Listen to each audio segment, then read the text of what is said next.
10 दिवसीय प्रवचनमाला में ये आखिरी के बिंदु हैं, समापन में जिन्हें आप सुन रहे हैं।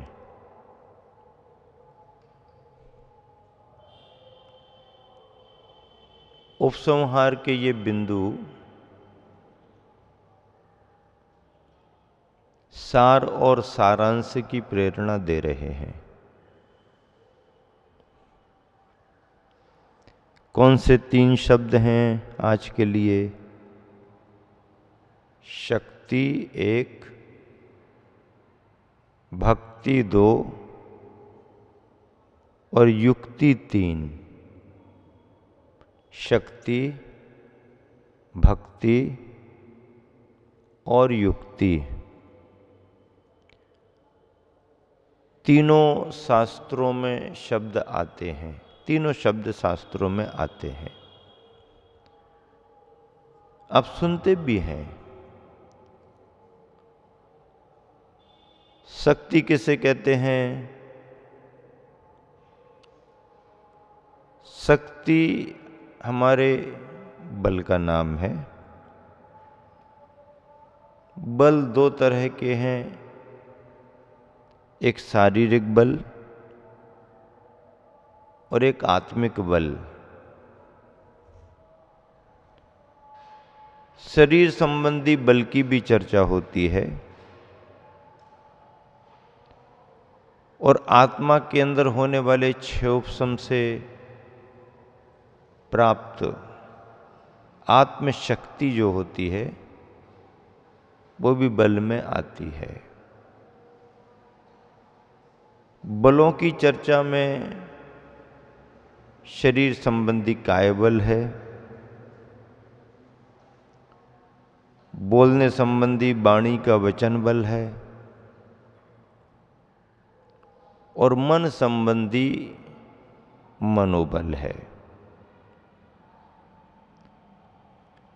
शक्ति की परिभाषा में जीव के साथ लगे हुए कर्मों में वीर्यांतराय कर्म का क्षयोपशम होना चाहिए। वीर्यांतराय कर्म की यदि तीव्रता रहेगी तो उसके उदय में, तीव्र उदय में आपको सामर्थ्य प्राप्त नहीं होगी, आपका शरीर कमजोर रहेगा, कुछ करने की क्षमता आपके पास नहीं रहेगी। इसीलिए आचार्यों ने कहा है कि कुछ करने के लिए शक्ति की जरूरत होती है और वह शक्ति संसार दशा में कर्म के क्षयोपशम से प्राप्त होती है और जब कर्म पूर्ण रूप से क्षय को प्राप्त होता है तो फिर क्षय की अवस्था में आत्मिक गुण, आत्मिक शक्ति प्राप्त होती है जो दिव्यता की श्रेणी में आती है। अरहंत भगवान जिन 4 घातीय कर्मों को नष्ट करते हैं उन घातीय कर्मों में एक अंतराय कर्म भी है। अंतराय कर्म बाधा व्यवधान डालता है। ऐसा अंतराय कर्म जब ध्यान करने से नष्ट होता है, अंतराय कर्म क्षय को प्राप्त होता है, तो जीव के लिए, आत्मा के लिए अनंत शक्ति की प्राप्ति होती है, अनंत वीर्य की प्राप्ति होती है। और ऐसी सामर्थ्य शक्ति से दिव्यता के गुणों को धारण किया जाता है। ज्ञानावरणी कर्म के उत्कृष्ट क्षयोपशम के लिए स्मृति और अवधारणाओं को अच्छी तरह से पक्का बनाए रखने के लिए आंतरिक वीर्यांतराय कर्म का क्षय उपशम भी जरूरी है। साधना करने के लिए भी उत्कृष्ट सामर्थ्य की जरूरत होती है। कायबल सभी जीवों में है, एकेंद्रियादिक जीवों में भी कायबल है। पंच स्थावर एकेंद्रीय प्राणी हैं, उनमें उनकी योग्यता के अनुसार कायबल है। जीव जब दो इंद्रिय होता है तो रसना इंद्रिय आने के साथ साथ उसको वचन बल की प्राप्ति भी होती है। दो इंद्रिय को वचन बल भाषा वर्गना आ जाती है।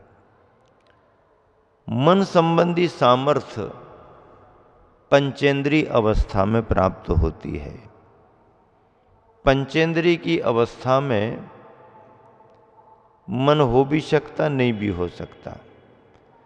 देव नारकी मनुष्यों में पंचेंद्रिय की अवस्था में मन अनिवार्य रूप से रहेगा। त्रियंचों में कुछ त्रियंच ऐसे भी हैं जिनको मन नहीं है, उन्हें असंगी पंचेंद्रिय कहा जाता है। से सभी त्रियंच संगी पंचेंद्रिय होते हैं। ये शक्तियां इस जीव को क्रमशः प्राप्त होती हैं। निगोद से निकल करके जीव व्यवहार राशि में बाहर आया, चतुर्गति का परिभ्रमण करेगा, एक इंद्रिय से विकलत्रियों में आया, एक इंद्रिय अवस्था में केवल काय बल रहा, वचन और मन नहीं रहा। दो इंद्रिय की अवस्था में वचन बल आ गया, तीन इंद्रिय चौइंद्रिय होते हुए पंचेंद्रिय बना। पंचेंद्रिय में त्रियंच में असंगी भी रहा, फिर संगी हुआ। और जब संगी पंचेंद्रिय में त्रियंच के साथ नारकी, मनुष्य और देव की पर्याय को प्राप्त हुआ तो तीनों बल उसके साथ रहे। मन बल, वचन बल और काय बल। ऐसे बलों को प्राप्त करके हमारे लिए इन शक्तियों का सदुपयोग करना है। शक्ति तो है, पर उसका उपयोग क्या करें, एक नीति आती है कि व्यक्ति यदि सज्जन है, धर्मात्मा है, तो अपनी शक्तियों का सदुपयोग करता है। और व्यक्ति दुर्जन है, दुरात्मा है, पापात्मा है, तो अपनी शक्तियों का दुरुपयोग करता है, दुरुपयोग करता है। संस्कृत का श्लोक है, विद्या विवादाय धनम मदाय शक्ति परेशान पर पीडनाय खलस्य साधु विपरीत मेतत ज्ञानाय दानाय च रक्षणाय। क्या कहा? विद्या का बल प्राप्त हुआ है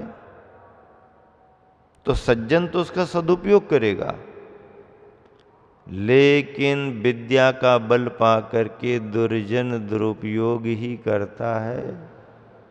तो दुष्ट दुर्जन व्यक्ति अपनी विद्या का दुरुपयोग करता है, विवाद बढ़ाने में करता है। पढ़ेगा पढ़ाएगा कम, समझेगा समझाएगा कम, उलझाएगा, वातावरण खराब कर देता है। कई बार ऐसा होता है, कोई व्यक्ति इस अभिप्राय का सभा में आ जाए तो अच्छी खासी धर्म की चर्चा चल रही है, लोग सुन रहे हैं, आनंद ले रहे हैं, कोई त्यागी वृत्ति समझा रहे हैं, महाराज जी समझा रहे, माता जी समझा रही, तो वो बीच में ही आके टपर टपर तर्क वितर्क करने लगेगा। अरे भाई ठीक है, सुनो, प्रसंगानुसार प्रश्न कर लो अभी, यद्वत अद्वत प्रश्न उलझे फुलझे बाद में कर लेना, भी सबको समझने दो। नहीं, सभा किसके लिए होती है? जिसको जो जिज्ञासा हो तो होना चाहिए। ये तो सार्वजनिक सभा है, हमारे प्रश्न का उत्तर। अरे भाई, अभी यहाँ पर प्रसंग दूसरे चल रहे हैं। अब शमशान की बात चल रही है और तुम शादी की चर्चा करने लगो, तो भाई शमशान का प्रसंग तो पूरा हो जाने दो, दाह संस्कार तो उसका हो जाने दो। वो चर्चा तो पूरी हुई नहीं, और तुम शादी में कैसे करना क्या नहीं करना। तो शमशान के संदर्भों में शादी के प्रसंग की चर्चा शोभा नहीं देती। और जहाँ पर शादी की चर्चा चल रही है, वहाँ की चर्चाओं में शमशान के दाह संस्कार के संदर्भ शोभा नहीं देते हैं। यह सब वो समझेगा ही नहीं। वो तो हमारी बात का उत्तर दो, हमारे प्रश्न का उत्तर दो, देना हो तो दे दो, नहीं तो हम जे चले। क्या कहता है? देना है तो दो, नहीं तो हम जे चले। आप तो अपने कुछ लोगों को समझा रहे, समझाते रहो, हमारे प्रश्न का उत्तर नहीं। आदि आदि दुर्जन दुरात्मा व्यर्थ के तर्क वितर्क करके असंतुष्टि प्रकट करता है और असंतुष्ट होकर के काम करता है। तो ठीक है भैया, चलो कोई अच्छा कंट्रोल करने वाला होगा तो उसको भी कंट्रोल कर लेते हैं, लेकिन सभी तो कंट्रोल नहीं कर पाते ना।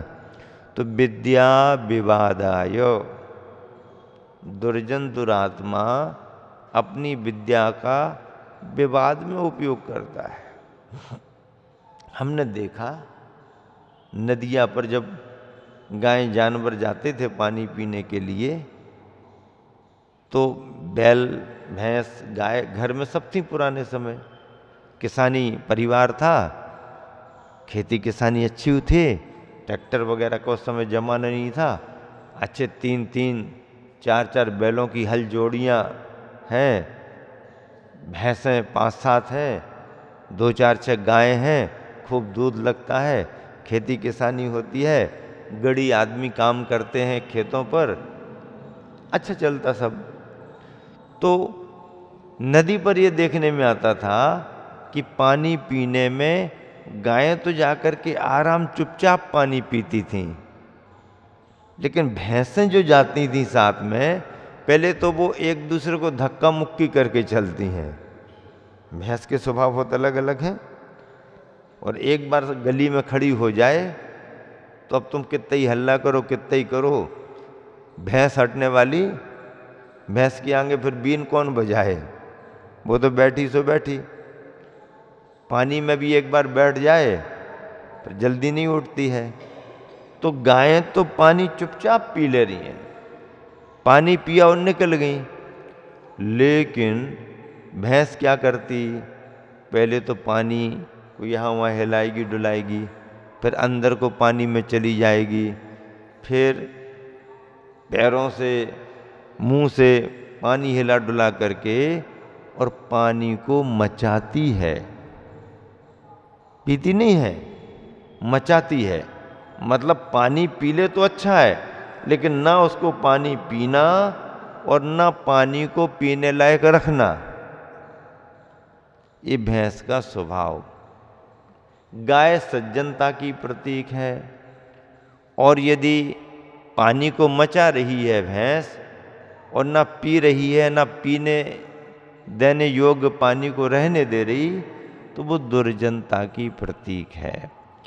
ऐसी शक्तियों के उपयोग में विद्या विवादाय धनम मदाय, व्यक्ति को थोड़ा सा धन मिल जाए अहंकार करने लगता, उछलने कूदने लगता है, अपने सामने फिर किसी को समझता ही नहीं है। तो उसके पास में आई हुई धन की शक्ति मद का कारण बन गई। वह दूसरों को अपमानित करता है, नीचा दिखाता है। धन दुर्जन के लिए मद का कारण बनता है। शक्ति यदि दुर्जन को मिल जाए, परेशान पर पीड़नाए, दूसरों को कष्ट देगा, दूसरों को तकलीफ देगा। क्योंकि उसके पास में सत्ता है, ताकत है। तो दुर्जन को ताकत मिले, सत्ता मिले तो दूसरों को सताता है। लेकिन सज्जनों को यदि ये तीनों शक्तियां मिलें, कोई धर्मात्मा सज्जन व्यक्ति को विद्या मिल गई, ज्ञान आ गया, तो क्या करेगा? ज्ञानाय, अपनी विद्या का उपयोग ज्ञान के रूप में करेगा, ज्ञानार्जन में करेगा, लोगों को समझाएगा, पढ़ाएगा, लिखाएगा, विद्यालय खुलवाएगा, पाठशालाएं खुलवाएगा, ग्रंथों का प्रकाशन कराएगा, प्रकाशित ग्रंथों को मंदिरों में विराजमान करेगा, दूसरों को पढ़ने के लिए देगा। ये कौन करता है? धर्मात्मा, सज्जन व्यक्ति।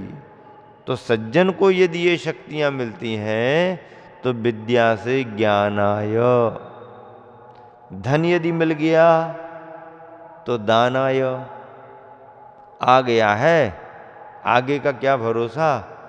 आया है, बचा रहेगा कि नहीं बचा रहेगा पता नहीं।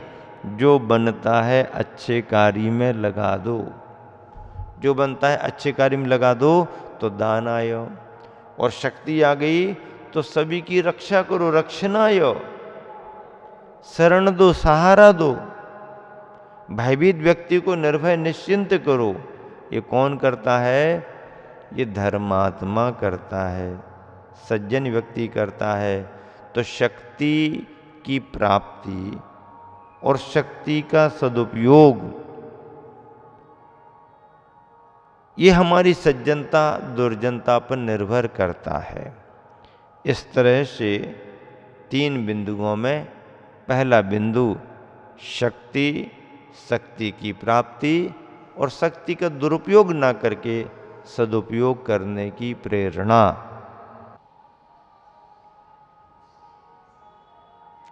अगला बिंदु है भक्ति। अगला बिंदु क्या है? भक्ति। भक्ति किसे कहते हैं? गुणानुरागी वृत्ति इति भक्ति है। गुणों के प्रति जो हमारे मन में अनुराग आता है, गुणों के प्रति जो हमारे मन में अनुराग आता है, वो भक्ति कहलाती है। रत्नत्रय गुण है, रत्नत्रय के गुणों के प्रति अपने मन में अनुराग आना, ये भक्ति मानी गई है।